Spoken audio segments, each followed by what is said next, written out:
Joining us now from Capitol Hill, Republican Senator Bill Cassidy of Louisiana. Thanks so much for being on. Sam Stein has the first question for you. Sam? Senator, it's good to see you again. Hey, Sam. Let's have a less contentious talk this time.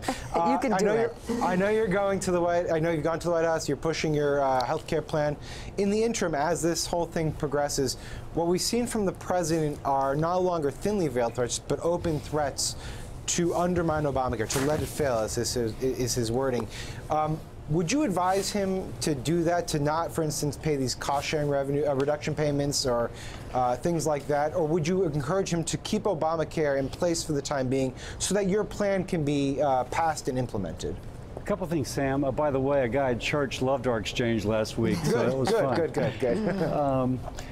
We got to continue to think about that family around the kitchen table who cannot afford their premiums under the Affordable Care Act as it now is. So we do not wish to do anything. We don't want to make it worse for them. Help them. Now, the short-term continuation of the CSR payments, if we will, cost sharing reduction, would be a part of that. On the other hand, a judge has ruled those unconstitutional. So I do think that Congress in the short term should authorize the money. We need to obey the Constitution and then move on to something which is actually more of a satisfying solution. That was a nice conversation. Thank you. Harold. Senator, good morning. Harold Ford. Two quick questions. One, there seems to be a split within the Republican caucus in the House and Senate around whether the government should play any role in trying to make health insurance more affordable for Americans. You seem to be in a camp that says the government can play a role. Is that a fair assessment?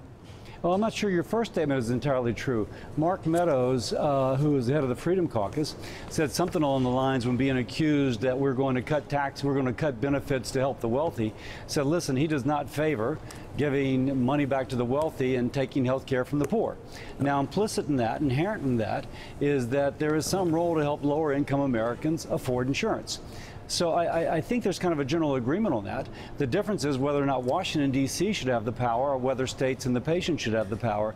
And I think most Republicans agree that it should be the state or the patient and the patient. So that clarification was important. So tell me, in just a sentence or two, what's the big difference between what you and Senator Graham and Senator Heller are proposing as your core versus what the Senate voted down just a few days ago?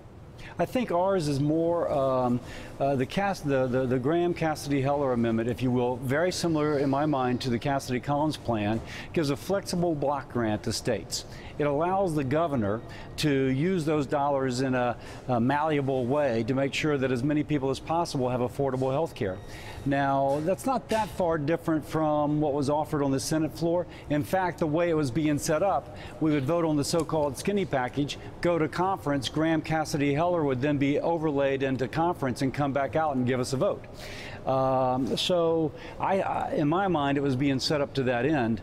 I'm disappointed it didn't go all the way. Senator Cassidy, it's Willie Geist. Good to see you this morning. Joe's not here, so I'm going to speak for him. He has a political rule he calls the hot stove rule. If you put your hand on a hot stove and it burns you once, don't pick up your hand, watch your smoldering hand, and put it back on and touch the stove again. In other words, why do you keep going in and in and in on something that has failed over and over again in terms of repeal and replace? What makes you think this time will be different? First, Willie, think about that family sitting around a kitchen table who can't afford their premiums. Logging onto my Facebook page, speaking of $1,400, $1,800 a month premiums for families that cannot afford. Or one couple I know in Baton Rouge, their annual premium quote was $39,000 for 1 year. So we're here to provide solutions. I'm going to continue to work for those families. No, I'm with you on that, Senator, but I'm just talking about in terms of the vote. You have a Republican majority in the Senate and you couldn't get a skinny repeal through. What makes you think this time you'll get 50 votes at least?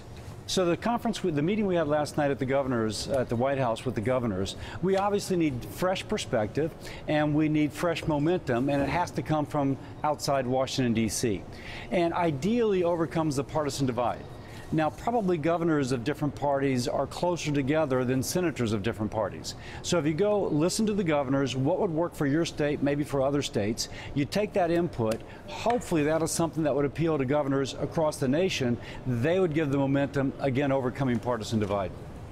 All right, Senator Bill Cassidy, thank you very much. Best of luck to you, sir. Thanks, Senator. Thank you. Steve Schmidt. Thanks for checking out MSNBC on YouTube, and make sure you subscribe to stay up to date on the day's biggest stories. And you can click on any of the videos around us to watch more from Morning Joe and MSNBC. Thanks so much for watching.